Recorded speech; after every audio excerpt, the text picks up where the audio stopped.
about it was right on time, to be honest with you. I mean, I think it was good for our kids just to get away, and that was a tough loss, obviously. I mean, leading going into the fourth quarter, the kids took it extremely hard. So I think that bye's been really good for us. I mean, we got a renewed spirit. Felt like today got away from it a little bit, and truly it gave us a time to evaluate, some things that we're doing, and just getting back to the fundamentals last week of tightening up some techniques and alignments, and which I felt like it kind of slipped a little bit over the course of the first 8 weeks. So it was really good to hit the restart button, to be honest. Where do you want to see this secondary take steps forward? I know they're a little bit banged up, but where do you want to see improvement there? Is it a coverage thing, scheme thing? I just think it's a little bit of really more than anything, alignments and technique and things that we identified over the break. Anytime we've got two guys back there wearing cast on their hands, I mean, all of a sudden you lose a little bit of confidence to get up and challenge people. And when that happens, I tell them all the time, I mean, you got to give me confidence to be aggressive or not to be aggressive. And it just seemed like no matter what we did there, I mean, we gave up an explosive pass play, bringing 6, gave up an explosive pass play, dropping 8, 2 base coverages, got a guy fall down. I mean, it was just frustrating in that sense, because I felt like, we did everything that we wanted to do in that football game. One of our goals was stop the run, which we did. Our second goal was to stay sound vertical, and we didn't. And it just gave up those one-play drives that just averaged up to, I think, 236 yards of explosive plays on 4 pass plays. And I mean, you're not going to beat good people doing that. When you have a frustrating day like that, and you have that bye week, you said some of the players were able to get away. Do you get away, or does that just make you want to focus? Or do you just kind of nitpick even more over those 2 weeks? No, I think it's just a great time for us to, we do a self-evaluation. We look at what we've called, from every aspect of it. We've turned over, down and distances, formations, things that, try to make corrections, look at us individually, and things just probably start to get a little bit loose from an alignment standpoint and technique, and then, there's only so many schemes out there you can run from a coverage standpoint, and it really just boils down to you gain confidence by playing great technique, and when that slips, and then you lose confidence in your technique, you lose confidence in your ability to cover people, and that it was a lot really very simple to identify some of the things that were wrong. And Jordan Brooks is on the Buckkiss Award watch list as a semifinalist. What would be your pitch to that voting crew for why he should get that award? I don't know if there's been anyone in the country who really has improved probably as much as Jordan. I mean, he deserves everything that he's getting. He's put in the time. I mean, comes over and sees me every single day, and we go through the game plan, and so he's just doing a great job in his preparation. Again, I think he deserves everything that he's getting. When you look at him, he is a complete linebacker. The guy can cover, he can blitz, he's explosive, he's a great run stopper. Really doesn't have a lot of deficiencies as a linebacker. To me, he's the complete linebacker, and epitomizes everything that the award stands for. Coach, I know in the end you're going to take all the blame for what happens out there on the field, but is it just kind of just throwing guys out when you have the lack of depth and maybe the injuries that you have? Is it just trying to throw guys out there and figure out something that works? Yeah, that's been part of the problem that you have in making a defensive back unit and a secondary unit is continuity. And when it's just revolving doors, which it was from the Oklahoma State game to the Iowa State game to the Baylor game every time you look up, it's different people out there. And I'm not going to make excuses out of it. Obviously, I'm accountable for all of it. But it's a little bit frustrating. And I think the Kansas game was just a culmination of all of it. Because when those guys are out, obviously you've got new people in there taking all the reps, and then all of a sudden you look up and you're evaluating the game and like going, man, that alignment is not right, or that technique. I mean, guys got to be in a certain position, and it's different. He's not. So again, we just have to continue to do a better job of making sure that we coach with a critical eye. in those situations, and just got to get the next people so prepared. That's why I tell people all the time, you're one play away from being in the game. So what you've done in your preparation up to that point is going to determine whether or not you're prepared and ready to play. All that being said, who are some of the young DBs that have really kind of stood out to you? You know, I think you got to start with Rabbit. Rabbit, I mean, man, he did some really good things in the Oklahoma State victory. He did some really good things in the Kansas game. I think Alex Hogan has been another young guy that's come in there and tried to challenge and do the best that he can. We got to continue to bring those guys along, and again, it all starts with confidence. Comes from technique and being a technician. It's not about being the fastest. It's not about being the most explosive. It's about technique and mastering your craft is what I like to refer to it as. And I challenge those guys on a daily basis to do that, because you never know when your number's going to be called. And they've accepted the challenge. I've really been proud of those two guys for sure.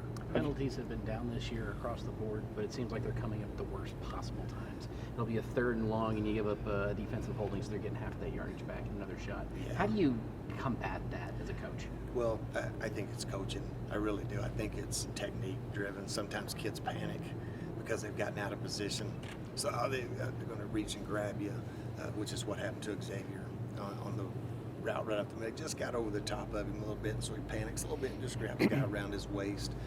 So again, to me, it's goes back to technique, fundamentals, you know, making sure that I understand when I'm going to take away the shortest, easiest throw. I'm going to force the ball to be thrown to the outside part of the field. And he got over the top of the receiver, and then he hooked him around the waist. So, yeah, I think a lot of it, too, is just a mental discipline.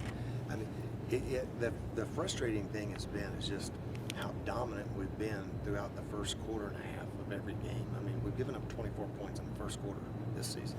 I mean, that's like 3 points a game on the average in the first quarter. And I mean, it's almost like as soon as something goes wrong, a penalty at the wrong time, a busted coverage, or really we had busted coverages. I mean, you look at the explosive plays we got. I mean, we're all over the guy on the dig route, and he catches, and we got a guy trying to tackle him with a club on his hand and falls off of him. Well, explosive touchdown. I've never seen anything like it. I mean, we're got guys in position. It's just about finishing plays. But it's almost like when those things have happened, all of a sudden in our mind we go, oh, here we go. Hey, you can feel it. And it's just, I'm working hard to try to fix it. And it's really, to me, about creating a new mindset. What's different in the first quarter? It's the same route combinations that we're calling. I mean, I can show you plays in the first quarter of the game that they run a route. We got the same call in the third quarter, and it looks nothing the same. I mean, it does look nothing alike. And I'm just trying to tell them, see, it's just mental focus to me. It's just a mental focus, elevating your mental and maintaining that throughout the course of the game. We've positioned ourselves in the Iowa State game, the Baylor game, the Kansas game. I mean, even though it was a 10-point game in Iowa State, we got an interception, ran it down inside our own territory. Then we go right back out, okay, and we get a 3 and out and give our ball to the offense twice. The Kansas game, it's about taking victory. You know, we have to get to where we take victory. Our big emphasis this week, you got to deserve it. It starts in the way you live your life. It starts in the way that you prepare. It starts in the way that you do every single thing from Sunday all the way through that next Saturday. And once we develop that consistency, it's going to just start being a byproduct of what's taking place. And that's been our main focus. Our kids, man, they want to. They're trying. It's not about trying harder. It's about just elevate your focus and maintain that, okay, over a course of about a 5-hour window. And if we can do that, we're going to start finishing games. What was your thoughts on going back to West Virginia? Interesting. It was on the people that were obviously very good to me when I were there. It reminds me a lot of West Texas and the fact that you got a bunch of hardworking people, blue collar, that love the West Virginia Mountaineers. And I mean, it is. There's a lot of similarities in our program. I mean, you got the fans are fanatic. They're all about Texas Tech here. They're all about West Virginia. You got two programs that are very, very similar, I think, from a standpoint of kind of isolated in your recruiting bases maybe, and yet, but you're close proximity to really good players. Well, they got Western PA, New Jersey, Ohio, lots of really good football players in those areas, and they've always had great success recruiting in the state of Florida. We're right in the hotbed of high school football right here in Texas. Access to Dallas and Houston, great players in Oklahoma and the surrounding states. So very similar. I'm excited to go back. I mean, it's going to be a great competition, great fall weather. Look forward to a great game. When you look at them on paper, maybe an offense that hasn't lived up to expectations, but what do you see from them on tape that maybe we don't see in just the maybe lack of points that they've scored? You know, I think the one thing that they've done really well is they have built their scheme around, you know, they got a lot of grad transfers, one from Oklahoma, one from Florida State, one from Alabama. So what they've done is they're not the explosive offense. You saw some explosive on the 81-yard post route against Baylor. I think what they're doing is they're managing the game offensively. They're not putting the ball in jeopardy. They're spreading it around the field. They're stretching you from sideline to sideline with all the read screens. They're running the draw plays. So they're doing a nice job with Kendall managing the game, not putting it in jeopardy, not trying to do anything and they're playing sound, fundamental, and aggressive move front, okay, on defense. So I think it's one of those things where we got to go in there and do exactly what we did last week. We got to stop the run, but we cannot give up cheap, explosive one-play drives. We got to stay sound, vertical, in coverage. And if we can make them one-dimensional, I think we can do some things from a coverage standpoint to make it difficult on them. And if we do that, I think it'll be like the last 4 weeks. I think it's going to go right down to the fourth quarter, and I think you got two teams that are pretty equally matched. They run wildcat formation as much of the year as they did against Baylor. You know what? That's you could tell that they had a week off prior to going against Baylor, because it's like they revamped their defense. It's like they revamped their offense. They came out and went a lot of 10 personnel versus Baylor. Wildcat, a lot of unconventional, unbalanced sets, which they'd shown some of that, but not maybe as quite as much throughout the course of the season. But yeah, that's what I'm saying. Those are the things that they do to try to, the thing that I've noticed against us, no matter who we play, you look at Kansas, they come out there and unbalanced. 4 straight plays in a row. You see a lot of restricted formations, which you're going to see from West Virginia, because people are worried about our pressure. They're trying to keep us from pressuring with unorthodox formation structures. So, obviously we have to have a good plan versus all that type of stuff. But yeah, they were a little bit different against Baylor than they have been throughout the course of the season. Got time for about 1 or 2 more. What do you see from Austin Kendall on tape? You can tell that he's been a young man that's been around quality quarterbacks and a quality program, and now he's got great coaching with Troy with Neil at West Virginia. And it's one of those things where he's just managing the game. Okay, you can just tell when he's in there, it's a complete different feel than when the other young man that came in. He's in complete control. He's not going to panic. He's spreading the ball around to multiple receivers,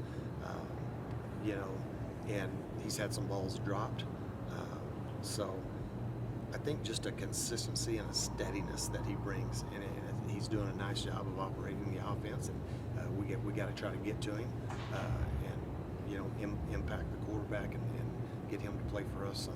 Back to the secondary real quick. How do you balance kind of maybe simplifying the coverage to make it easier on those young guys and just get them in the right position, whereas not making it really simple for the quarterback to read and say, I know exactly what's going on. Yeah, it's a fine line. I'd like to make it simple. But boy, it's when you let people put a laser beam right between your eyeballs, it's not very fun.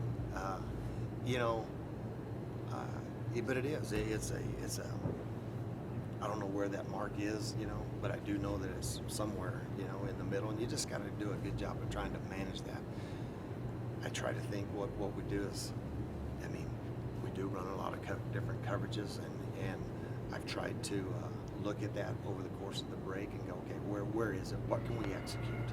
Okay, because at the end of the day, it doesn't matter. There's no magical call. I stress to our players every single day. Coaches teach and demand. Players play and perform. I'm not going to make one play. I'm not going to make one tackle. There's no magical call. Someone has to make a play. And how do you do that? With great fundamentals, okay, great technique, and that's what makes the call good. trust me, because there's a lot of the same calls that we were making against Oklahoma State that we made last week against Kansas, and they didn't look the same. I mean, you know, so it's just, I've said it over and over again, it's about mental intensity. Football's a game of mental intensity, and these kids, I mean, you know, it's a grind on them, you know, but they're refreshed, and I'm excited to watch them play this week for sure.